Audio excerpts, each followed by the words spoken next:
Step 4, so, step 3 was straightforward. Step 4, this is where you want to get a little creative, right? This is where we're going to give one more value statement, maybe align some propositions and what we can do and what we can help them before we get into actually asking for the business and working through our closing process. So step 4, if you've uncovered needs throughout steps 1, 2, or 3, this is a great spot where you can layer in some of that dialogue on how you can help them with those needs, or you can name drop on other clients that you're doing similar type of functions for to help strengthen your cause.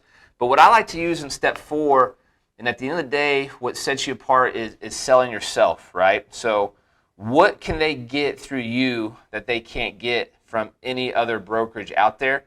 And the only real thing for the most part is you, right? So this is a great spot to give them a strong value proposition on why you're going to work hard for them. So you might work in things like, hey, most of my clients enjoy working with me because I get quotes back to them in 10 minutes or less, and I'm the one doing all the work. So you can text me, call me, email me 24/7, and I'm getting the truck in there. I don't have to go to other people. I understand what's going on, and I communicate that way, and I communicate quickly with you. So get used to how are you going to sell yourself in this step.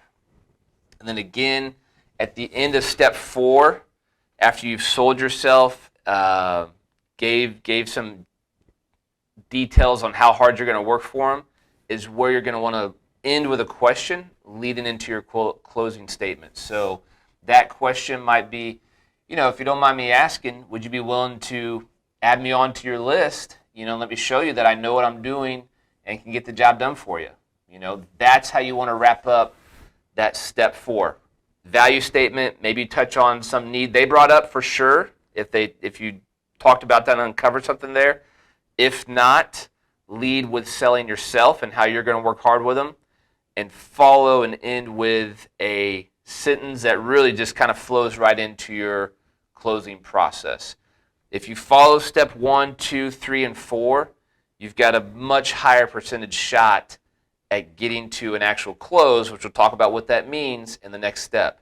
If you're skipping over them, circling around too much, or the customer sometimes makes you skip over them, if you're not going back and working through steps 1, 2, 3, and 4, then you're going to have a much lower percentage of getting that person to actually say, yeah, I'll give you a shot. So at the end of the day, step 4, I kind of, it's real similar to some step 1 lingo in there.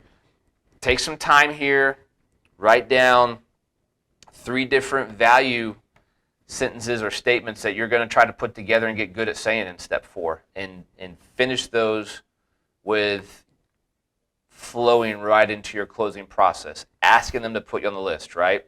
Why did we ask, or why did we qualify them in step 3 that they have a list? That's for step 4, so we can sell ourselves, and end that with asking to be on that list. Now is where the conversation is going to get fun as we talk about closing in the next video.